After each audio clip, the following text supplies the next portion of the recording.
private railway companies, has a market share of 25-30% of the total cargo market in Latvia.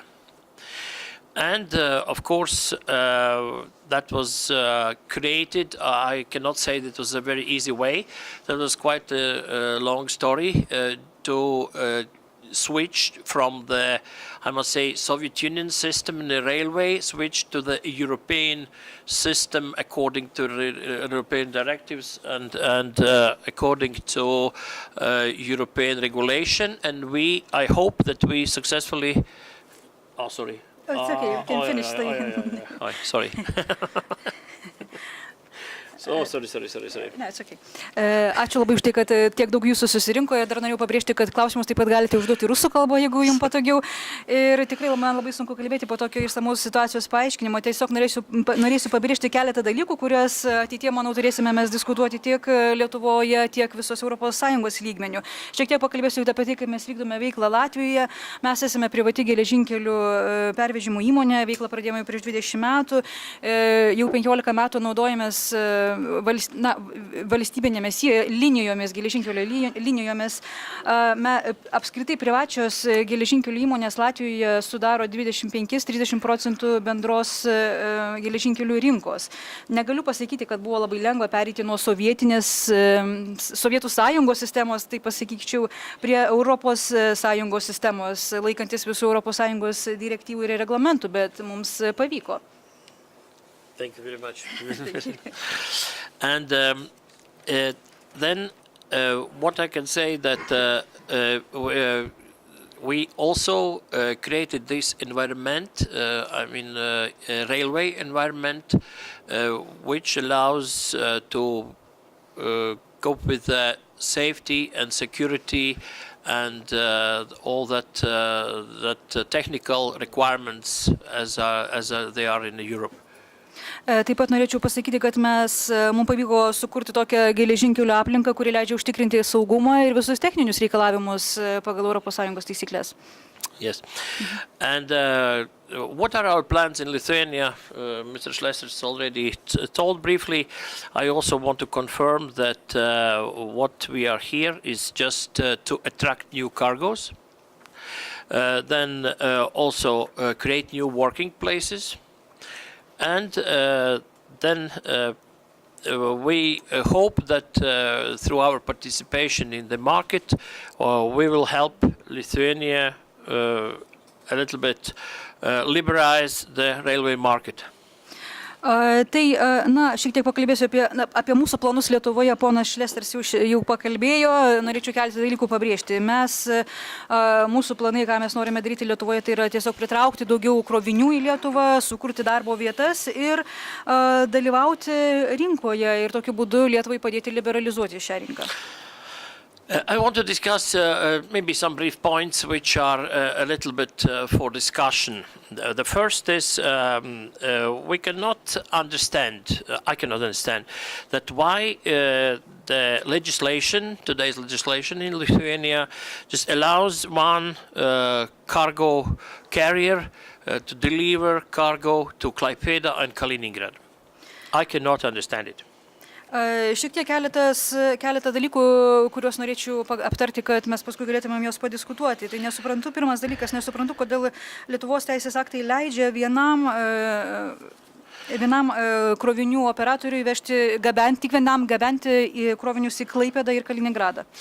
For me it sounds, sorry to say so, that in Klaipėda or somewhere else in Palanga, wherever, the beer, which Švieturis, for instance, produces the beer, just he only can sell the beer in Klaipėda, but Švieturis cannot do that, or Kalnapilis cannot do it. It sounds a little bit strange for European Union and for the free market. Man tai skamba taip panašiai, kai tarkim Švyturio alų būtų leidžiama pardavinėti tik tai Klaipėdoje ir pavyzdžiui ten nebūtų galima pardavinėti Kalnapilio. Tai tikrai labai pavyzdžiui.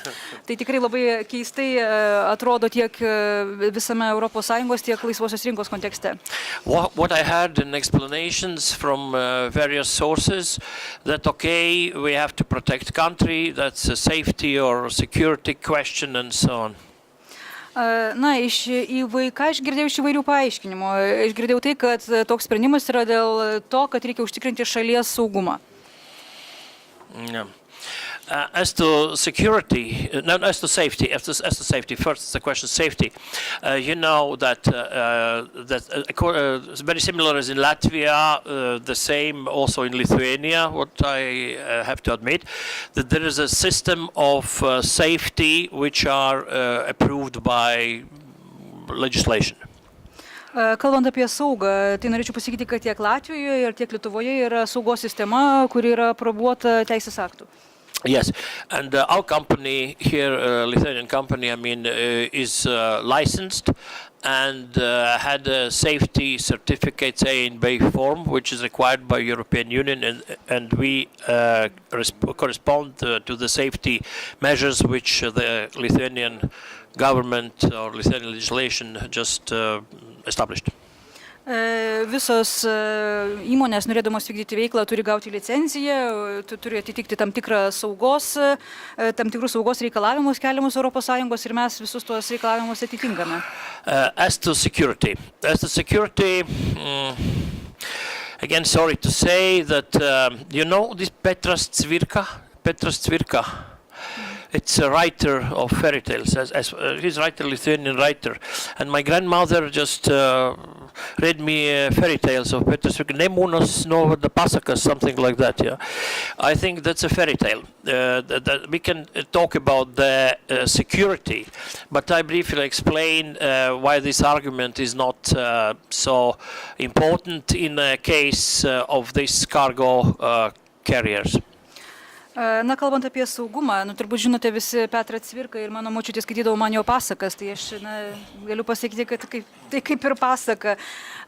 Galima kalbėti apie saugumą, bet tai tikrai nėra pagrindinis argumentas šioje diskusijoje. I explain why. To Kaliningrad there are two roads now by rail in which the cargo is carried on. Ir paaiškinsiu, kodėl. Į Kaliningradą veda dvi geležinkelio linijos skirtos gabenti kroviniams. One is through Belarus. It's not a big secret that it's all our Russian cargos. That's the first thing. Yeah. I have to remind. Reikėtų pabrėžti, kad kalbame apie Rusijos, krovinius iš Rusijos. Yeah. And one route is from Russia through Belarus, and then Lithuania, and then Kaliningrad. You know. Vienas kelias yra iš Rusijos per Baltarusiją, per Lietuvą į Kaliningradą. Here is and the second route is Russia, Latvian territory, and Lithuanian territory, and also Kaliningrad. There are two roads. Kita linija eina per Rusiją, Latviją, Lietuvą į Kaliningradą. And what I want to stress is that the governments, Latvian or Lithuanian, are responsible for security on a border. There is establishments which are, according to the European regulations, are established and they are working their job. Ir tiek Lietuvos, tiek Latvijos vyriausybės atsakomybė yra užtikrinti saugumą pasienio srityse. Ir ten yra sukurta infrastruktūra pagal ES reikalavimus, siekiant užtikrinti pasienio apsaugą. Another thing is that from Belarus to Kaliningrad there is a passenger traffic, but from Latvia to Kaliningrad there is no passenger traffic, in which we are not going to participate yet.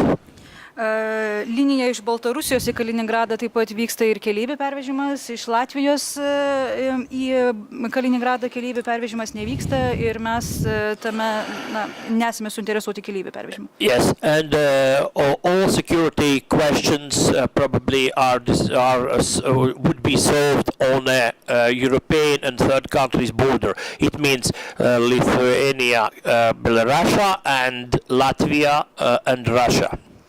Visi su saugumu susiję klausimai būtų sprendžiami pasienyje tarp ES valstybės ir trečiosios šalies, tai yra Lietuva, Baltarusija ir Latvija, Rusija.